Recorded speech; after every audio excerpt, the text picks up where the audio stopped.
کسی دوسری پارٹی سے ٹوٹ کے ان کے ساتھ جڑے تھے، ہو سکتا ہے وہ لوگ پھر علیحدہ ہو جائیں۔ موجودہ صورتحال میں تو وہ علیحدگی دکھائی نہیں دے رہی۔ موجودہ صورتحال کے اندر وفاقی حکومت نے پنجاب حکومت کے اوپر پھر سے قبضہ کرنے کی کوشش کی، میل ملاقاتوں کا سلسلہ بھی چلا۔ لندن پلان کے حوالے سے بھی میں پہلے بتا چکا ہوں کہ لندن میں علیم خان صاحب بھی موجود تھے، اون چودھری صاحب بھی موجود تھے، پی ٹی آئی کے جو سابقہ دیگر مضبوط رہنما تھے وہ وہاں پر موجود تھے۔ انہوں نے گفتگو کی ہے، پنجاب حکومت نے تبدیلی کے حوالے سے گفتگو کی ہے، لیکن اس سے پہلے پاکستان تحریک انصاف اور پاکستان مسلم لیگ کاف نے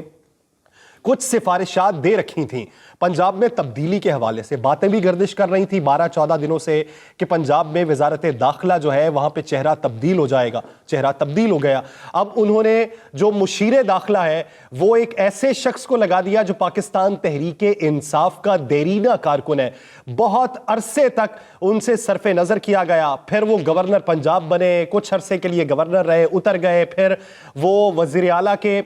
مشیر بنے اور اب وہ مشیر داخلہ بن چکے ہیں، ایک کی پوسٹ کے اوپر وہ آ چکے ہیں۔ اگر انہیں مشیر داخلہ بنایا گیا ہے تو اس سے تاثر یہی آتا ہے کہ ابھی وزیر داخلہ بنانے کی کسی کی بھی کوئی سوچ نہیں ہے، تمام تر جو اختیارات ہوں گے وہ انہی کے پاس ہی موجود ہوں گے، کیونکہ وہ الیکٹیبل نہیں ہے اس لیے انہیں وزیر نہیں بنایا جا سکتا تھا، اسی لیے مشیر داخلہ انہیں بنا دیا۔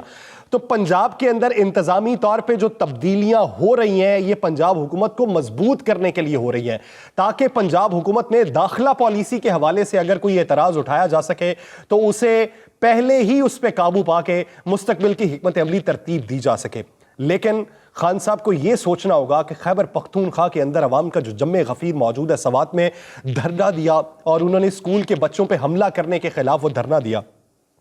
اس پہ خیبر پختونخوا کی حکومت کے اوپر بہت سے اعتراضات اٹھیں گے۔ وفاقی حکومت اسے بہانہ بھی بنائے گی کیونکہ ہمارے ہاں سانحات کے اوپر بھی سیاست ہوتی ہے اور اس کی سانحات کے نتیجے میں جنم لینے والی تحریکوں کے اوپر مخالف پارٹیز جو ہیں وہ اپنی سیاست کو پروان چڑھاتی ہیں۔ وفاق کے پاس یہ ایک موقع ہے اور وفاق یہ موقع ہاتھ سے کبھی جانے بھی نہیں دے گا۔ تو خان صاحب کو یہ سوچنے کی ضرورت ہے کہ خیبر پختونخوا کے اندر انتظامی طور پہ بہتری کس طریقے سے کرنی ہے۔ خیبر پختونخوا کے اندر وزیر داخلہ موجود نہیں ہے، وزیر داخلہ کا عہدہ جو ہے وہ وزیر اعلیٰ خیبر پختونخوا نے اپنے پاس رکھا ہے، وہ عہدہ کسی دوسرے شخص کو تفویض کرنا ہوگا، حالات کو بہتر کرنا ہوگا۔ وفاقی حکومت کی بھی کوتاہی ہے، ہماری جو مینجمنٹ ہے، ہم نے جو سیکیورٹی پالیسی ترتیب دی تھی، مذاکرات کے حوالے سے ہم جو باتیں کر رہے تھے کہ ہمیں مذاکرات کرنا چاہیے، وہ چاہے ہمارا کتنا ہی دیرینہ دشمن کیوں نہ ہو، تو اس کے نتائج اب بھگتنا بھی پڑ رہے ہیں۔ ہمیں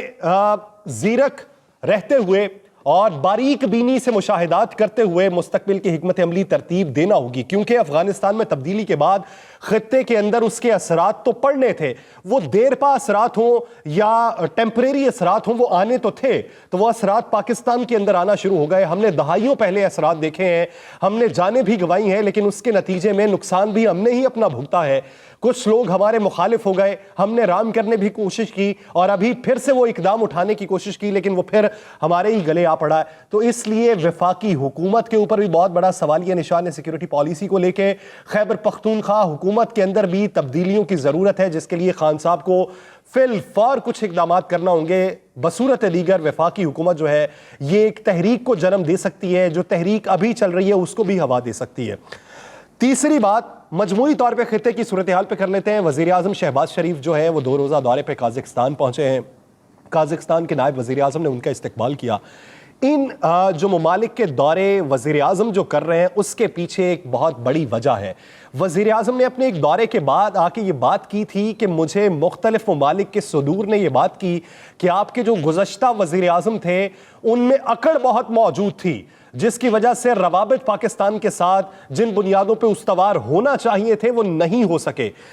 موجودہ حکومت کے اوپر سب سے بڑا حرف یہ تھا کہ یہ روس سے پیچھے ہٹے گی اور امریکہ کے ساتھ اپنے تعلقات کو بڑھائے گی۔ وفاقی حکومت نے دورہ کیا روس کا، اس کے بعد وزیر اعظم نے آ کے پیغام دیا کہ روس کے ساتھ ہمارے روابط بہتری کی طرف گامزن ہے۔ قازقستان کا بھی دورہ، یعنی ان ممالک کے اندر جن ممالک میں خان صاحب نے بیشتر دورے کر رکھے تھے اور خان صاحب نے ان ممالک کے دورے کرنے کے بعد خطے میں ایک نئی لابنگ کا حصہ بننے کا اندیا بھی دیا تھا، جس سے یہ تاثر سامنے آ رہا تھا کہ دنیا مختلف لابنگ میں تبدیل ہو رہی ہے، سیکٹرز اس کے بن رہے ہیں، پاکستان کس لابی میں موجود ہوگا اس کے اشارے ملنا شروع ہوئے تھے۔ خان صاحب اسی بنیاد کے اوپر کہتے ہیں کہ میرے خلاف سازش ہوئی تھی۔ اب میاں محمد شہباز شریف صاحب جو ان ممالک کے دورے کر رہے ہیں، یہ بنیادی طور کے اوپر کلی طور پہ ایک تاثر کو زائل کرنے کی کوشش کی جا رہی ہے، وہ تاثر کہ جس کے بارے میں یہ رائے پائے کہ جو تعلقات بن رہے تھے، ون روڈ اور ون بیلٹ کا جو منصوبہ چلنے والا تھا،